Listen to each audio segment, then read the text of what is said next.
Laudetur Jesus Christus, praised be Jesus Christ. Welcome to this live-streamed broadcast of Pope Leo XIV's Angelus, held today, Sunday the 26th of July in Castel Gandolfo, where the Pope is taking a summer break.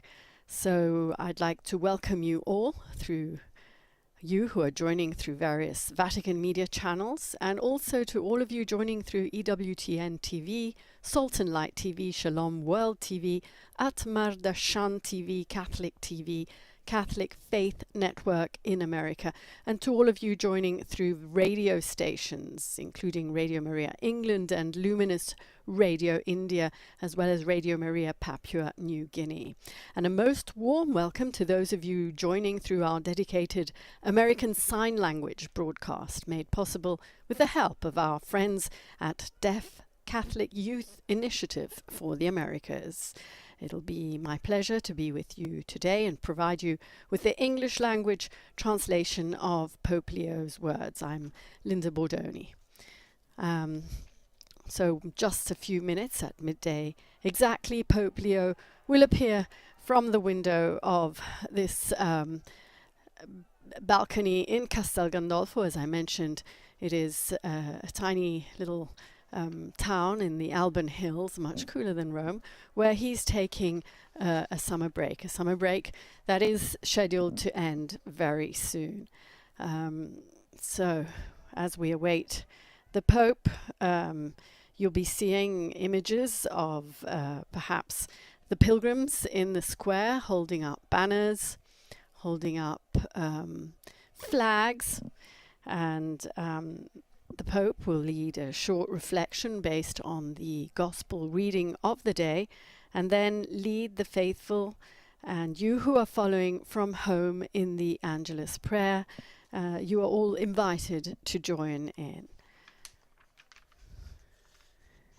We see here a hot, sunny day in Castel Gandolfo. We expect Pope Leo XIV to return to the Vatican early this week to resume his full schedule of activities after, I'd say, a 3-week break, in which he has, however, met with various groups. He has traveled to visit shrines and sanctuaries close to where he is staying. He's taken some kind of well-deserved rest, and as he himself has said, has tried to make the most of a bit of physical activity in the Barberini palace where he is staying. It's the papal summer residence. Here we see Pope Leo XIV, who is not at the balcony as I had imagined, or as I had said, or erroneously said, but at the doorway of the palace. Dear brothers and sisters, happy Sunday.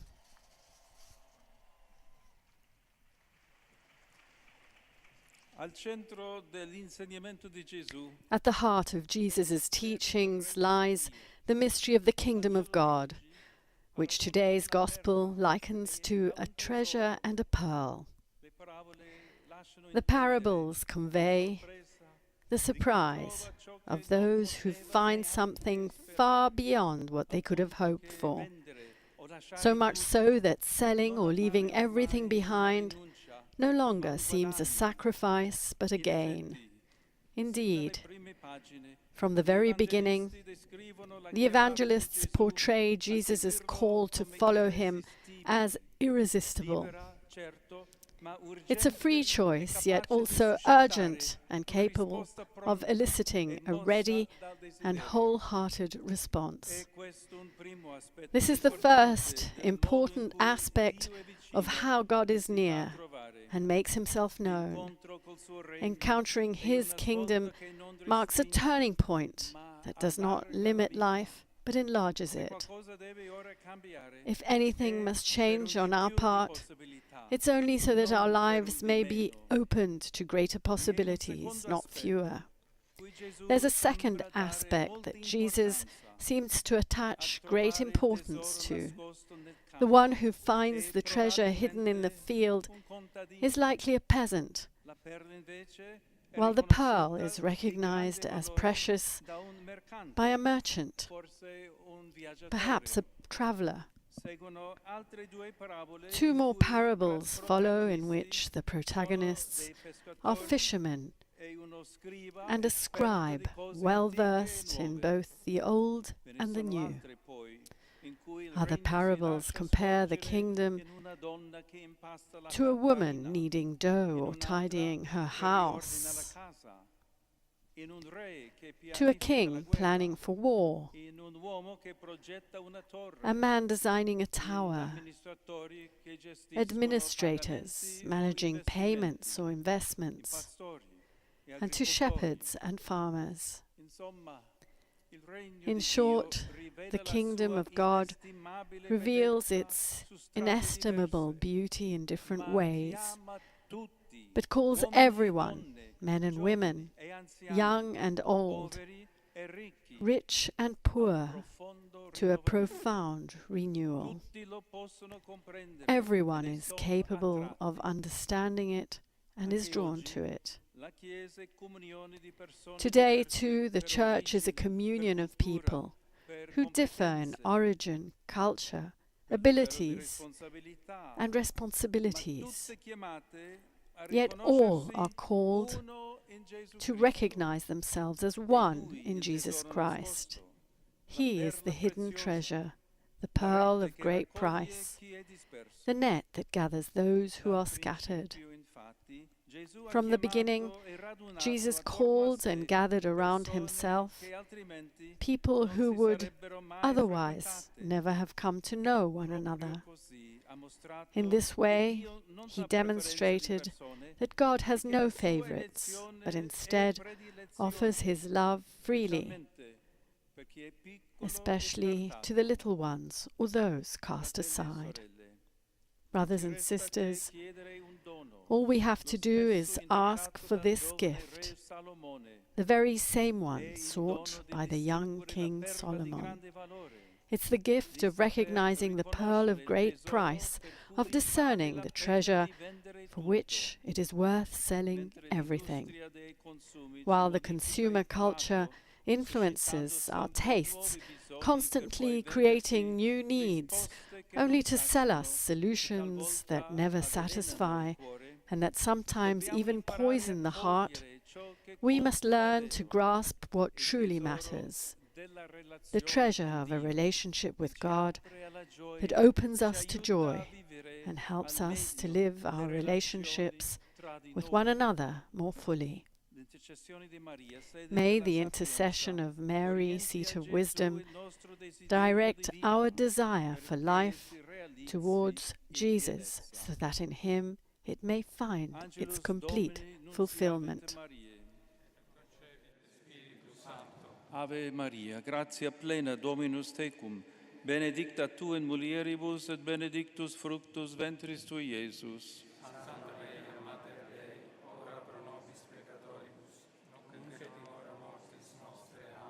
Ecce ancilla Domini. Ave Maria, gratia plena, Dominus tecum, benedicta tu in mulieribus, et benedictus fructus ventris tui, Iesus. Santa Maria, Mater Dei, ora pro nobis peccatoribus, nunc et in hora mortis nostre. Amen. Et verbum caro factum est. Ave Maria, gratia plena, Dominus tecum, benedicta tu in mulieribus, et benedictus fructus ventris tui, Iesus. Santa Maria, Mater Dei, ora pro nobis peccatoribus, nunc et in hora mortis nostre. Amen. Ora pro nobis, Sancta Dei Genetrix. Oremus. Gratiam tuam quesumus, Domine, mentibus nostris infunde, ut qui angelo nuntiante, Christi filii tui incarnationum coniovimus, per passionem eius et crucem ad resurrectionis gloriam perducamur, per Christum Dominum nostrum. Amen. Gloria Patri et Filio et Spiritui Sanctum.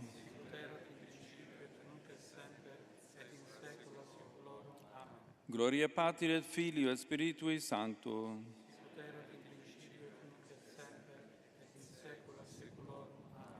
Gloria Patri et Filio et Spiritui Sancto.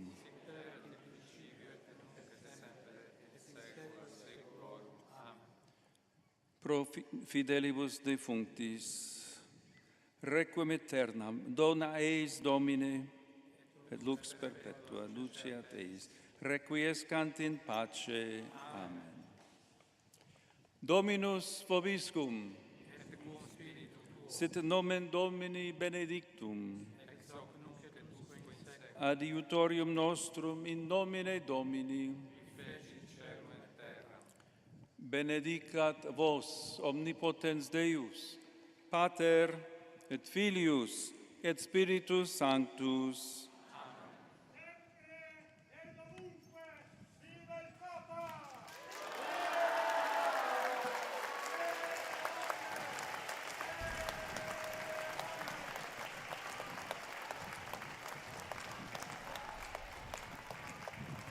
Cari fratelli e sorelle, Dear brothers and sisters, yesterday in Lebanon, Elia Hoyek was beatified, the patriarch of Antioch of the Maronites. From 1891, for more than 30 years, he led the Maronite Church. He was the founder of the nuns. He led the Maronite Church with great dedication and pastoral sensitivity. A man of dialogue and hope, he was a shining point of reference in ecclesial and social and political life, so much so that he came to be known as the father of Greater Lebanon. May the prayers and intercession of the new Blessed always accompany the Maronite faithful throughout the world and obtain the gift of peace for the people of Lebanon, a country so dear to me.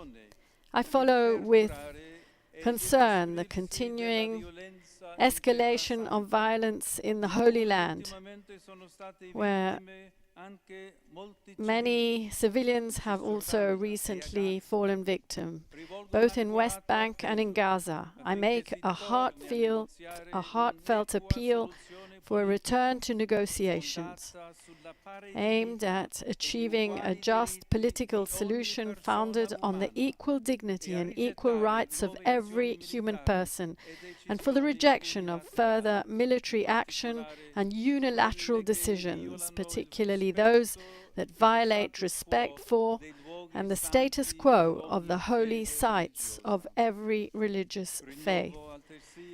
I also renew my appeal regarding the situation throughout the Middle East, where an intensification of military operations has brought renewed violence and destruction, gravely endangering the lives of countless civilians and worsening the shortage of drinking water and electricity.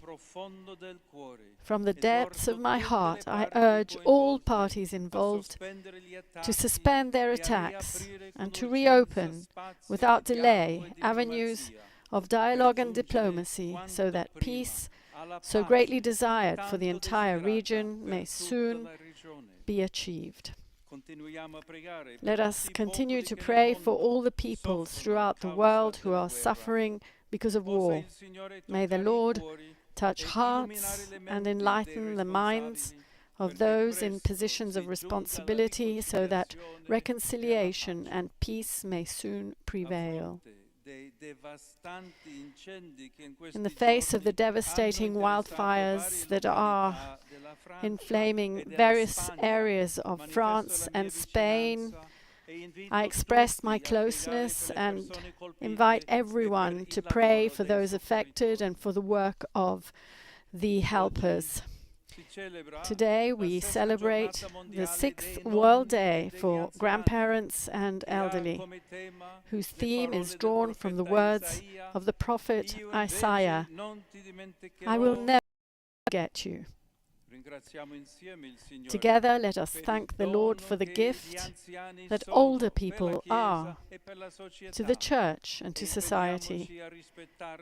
And let us commit ourselves to respecting and valuing their precious role, while always ensuring that they receive the care, attention, and assistance they deserve.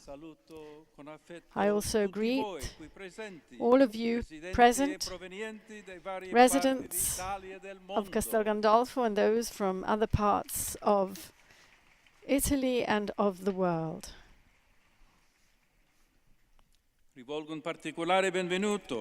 A special welcome to the pilgrims of l'Opera della Chiesa,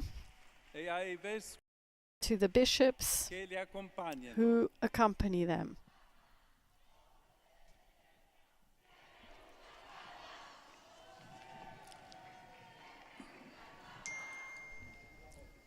Welcome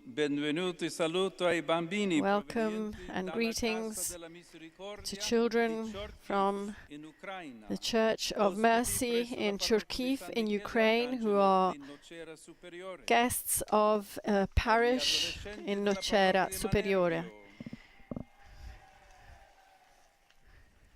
To the participants in the International Youth Meeting organized for the centenary of Saint Joan Antirare, and the young pilgrims of Catholic schools, so the scholars of the church, the School of Carabinieri in Velletri, accompanied by their chaplain and their officials.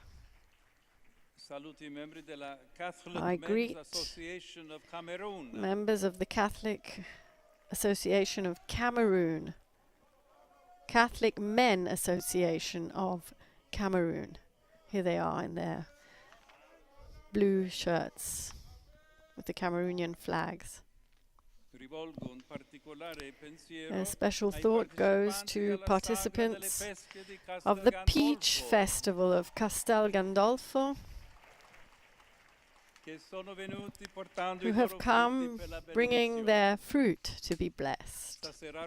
This evening in Rome, the traditional Madonna Fumarola procession will take place along the river Tiber. May Mary, Mother of Jesus, obtain for all those taking part in this beautiful tradition and for all of us the grace to live each day according to the teachings of the Gospel. To all of you, have a very happy Sunday.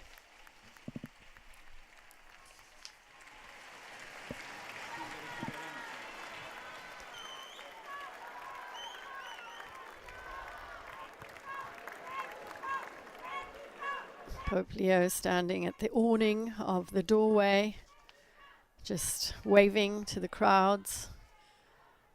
And we see, I assume the person must be the mayor of Castel Gandolfo with his band. And the Pope is now greeting some of the faithful who are filing up. They're bringing a basket of peaches, as he mentioned. In Castel Gandolfo today they celebrate the annual Peach Festival. He's greeting children who are dressed in their Holy Communion garments and giving each of them a peach. No, they're giving him a peach to put in the basket. The area around Castel Gandolfo is an area where peaches and a lot of other fruit is grown.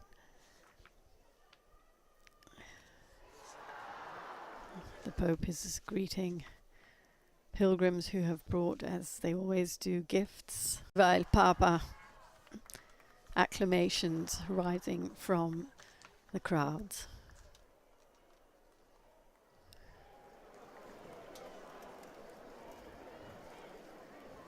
Now the Pope has stepped down off the awning into the square to greet the prelates who are present in Castel Gandolfo this Sunday, the 26th of July. And he's walking along the fencing. Carabinieri, hello to the ordinary people who have crowded to the square here in Castel Gandolfo to see what I assume will be the last Angelus this summer towards the entrance to the apostolic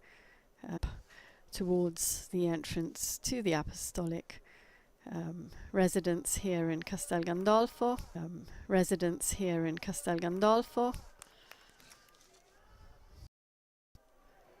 And final greetings to the people on the other side of the square. I can see members of the Sovereign Order of Malta. I can imagine the people of Castel Gandolfo are very, very happy that this tradition of the Pope taking time to take a break in this lovely little village up in the hills where it's much cooler.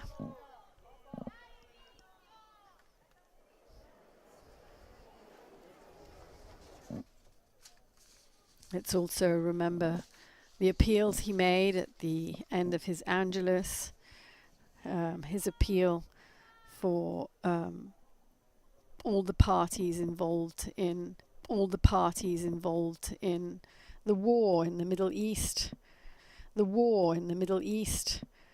to suspend their attacks, to reopen avenues of dialogue and diplomacy. Particular mention of the countless civilians who are suffering in the West Bank and in Gaza. And he prayed for Lebanon, a country he says is so dear to his heart, remembering the beatification on Saturday of the Patriarch of the Maronites. Here he is, he's getting on the Pope Mobile, much to the joy of the pilgrims present in the square. It's a way to say, thank you for coming. I too am happy to be here.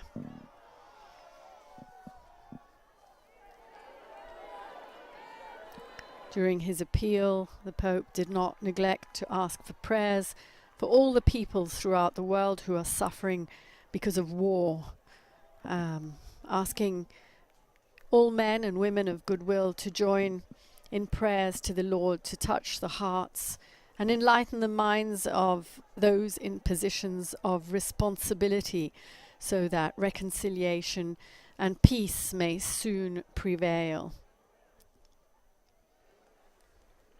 His appeal for the Middle East person and for the rejection of further military action and unilateral decisions, particularly, he said, those that violate respect for and the status quo of the holy sites of every religious faith.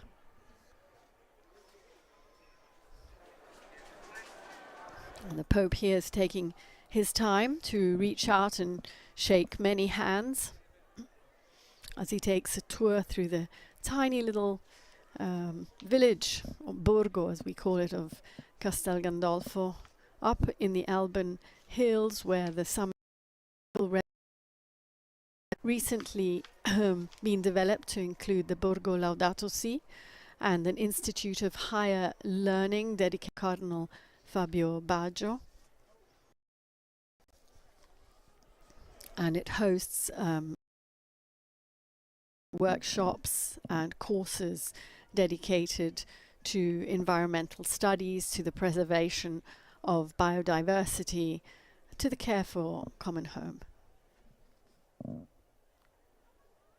We can see the breeze blowing, which is a thankful relief after these very hot days in Rome and even in Castel Gandolfo. But let's also remember his appeal for the hundreds of thousands of people. I believe there are about 270,000 people in France and in Spain who have been evacuated because of raging wildfires fueled by very hot temperatures and dry conditions, as there has been no rain.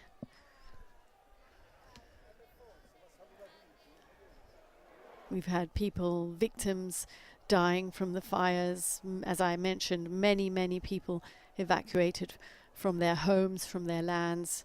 A truly disastrous situation for tens and thousands of people in Western Europe that has been undergoing a severe heat wave. And the Pope continues his tour in the Pope-mobile. So many hands shaken, so many photographs, so many Viva il Papa on this last Angelus address in Castel Gandolfo before he returns again this week to resume his regular papal duties.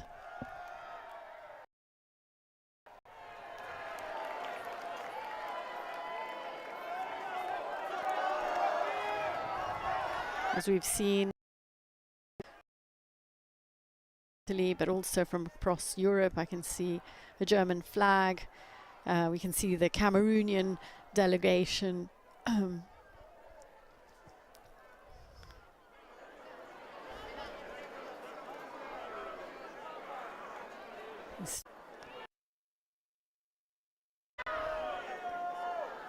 And the mayor of Castel Gandolfo. He's off the Pope-mobile now. He's walking back towards the apostolic residence. A last goodbye as we come to the end of this Angelus address with his catechesis dedicated to the gospel of the day and to his many appeals, especially for peace. That ends the live stream broadcast of the Pope's Angelus address on this Sunday, the 26th of July in Castel Gandolfo. So thank you to our sound engineer and to our audio coordinator, Daniele Giorgi and Jean-Charles Puzzolou. And thank you to our media partners. And a huge thank you to all of you who are joining through our dedicated American Sign Language broadcast made possible with the help of our friends at Deaf Catholic Youth Initiative for the Americas. Until next time, Laudetur Jesus Christus, praised be Jesus Christ. I'm Linda Bordoni. Bye-bye.